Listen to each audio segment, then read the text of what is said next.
নমস্কার বন্ধুরা, আমি কল্পনা। প্রতিদিনের মতো চলে এসেছি দেখো আরেকটি ব্লগ নিয়ে। আজকে তো সারাদিন কোনো ব্লগ দেখাতে পারিনি। আজকে মনসা পুজো আমাদের ছিল, কিন্তু আমাদের বাড়িতে আগে হতো।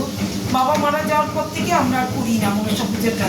হ্যাঁ, কারণ বাবা নেই, বাবা থাকতে খুব আনন্দ করে মনসা পুজো করতাম। এখন আর বাবা নেই বলে আমরা করি না। এবার দাদার তো করা উচিত, দাদাও খুব অসুস্থ। আমরা এই আমি কি করি, এখানে আমাদের দুর্গা মণ্ডপের সামনে আমাদের পাড়ায় বঙ্কুদার বাড়িতে ইতু বৌদি পুজো করে ঠাকুর এনে, ওইখানে আমি সব টাকা দিয়ে আসি। এইবার বৌদি আমাদের নামে দুধ কলা সন্দেশ ফল টল সব এনে দেয়। এবার ব্রাহ্মণ দিয়ে যজ্ঞটুকুও হয়।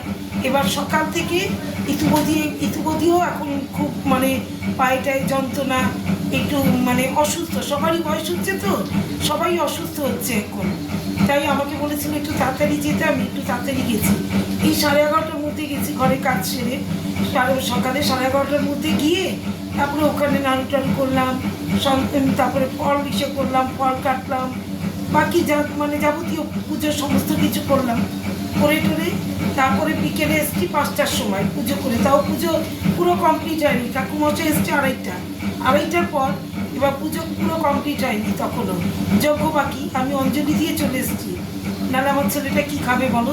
এসে তারপরে কালকে যে পনির টনির করেছিলাম, গোপালের জন্মাষ্টমী পনির, পায়েস আর ছোলার ডাল, ওগুলো ছিল। আর লুচিগুলো ও লুচি খেয়েছে, আমরা ভাত করিনি। এখন দেখো আমি কী করেছি, এখন দেখো এই যে গরম গরম ভাত করে নিয়েছি। এখন একারই গরম গরম ভাত করে নিয়েছি। আর আমাদের আজকে শাপলা খেতে হয়। হ্যাঁ, মা মনসাকে শাপলা দিয়ে এই যে শাপলা করে নিয়েছি। এইবার শাপলা করেছি।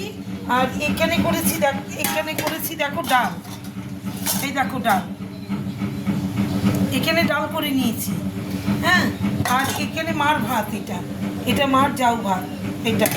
আর দেখো চলো, এখানে আলু ভাজা করছি, আর কিচ্ছু না। এই যে আলু ভাজা নিরামিষ। হ্যাঁ, এখানে করছি আলু ভাজা। এখন আলু ভাজাটা হয়নি, রাত্রি হয়ে গেছে। আমি আবার প্রসাদ আনতে গেছিলাম বৌদির কাছে 7:30টার সময়। যে প্রসাদ আনতে গেছিলাম, গিয়ে একটু কথা বললাম, তারপর প্রসাদ নিয়ে বাড়িতে আসলাম। এসে সবাইকে দিলাম। দেখো এইমাত্র চা খেয়েছি, পেটটা ভার হয়েছিল সারাদিন। কালকের থেকে লুচি খাওয়া হচ্ছে, না খাওয়া অর্ধেক সময়। হ্যাঁ, এই আজকের মেনু সাদা ভাত, আর তোমার মার জাউ ভাত, আর ডাল, শাপলা, আর তোমার আলু ভাজা। আজকের মেনু হচ্ছে আমার এই। এইবার তোমরা কমেন্ট করে জানিও কে কে নিরামিষ খাচ্ছ, কে কে আমিষ খাচ্ছ, মনসা পূজা কার কার বাড়িতে হয় সেটা একটু আমাকে কমেন্ট করে জানিও। তাহলে শুভ রাত্রি, টাটা।